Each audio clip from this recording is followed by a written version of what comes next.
Well, lots of people just do buy the trees and plop them in the ground, but their survival rate can be less than 50% when they do that.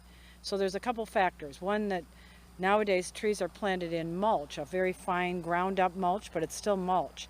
And when mulch dries out very quickly, and then the tree roots themselves will dry up very quickly. So if we put the tree roots up against the native soil, they can uptake moisture and nutrients. But if you put them just in the ground the way that you get them in the pots or anything you get from the nursery, what you end up with is oftentimes losing the plant.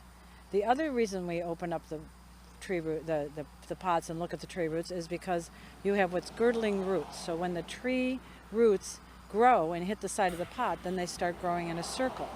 And once a tree root turns, it always turns.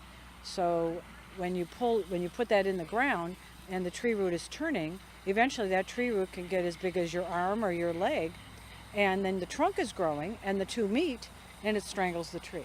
So in 10 years, the tree grows and the tree dies, and people say, well, what happened to that tree? I wonder why it died. Well, it strangled itself. So what we do is we call root pruning. We look at the roots. If we see there's any girdling roots, which there often are in pots because tree roots grow very fast, then we prune them. People think this is not, this might be horrible, but if you buy a tree that's called balled in burlap, and that's field grown, and then they take a big spade and cut it, they cut 90% of the roots off of those trees and they grow just fine. Roots grow fine.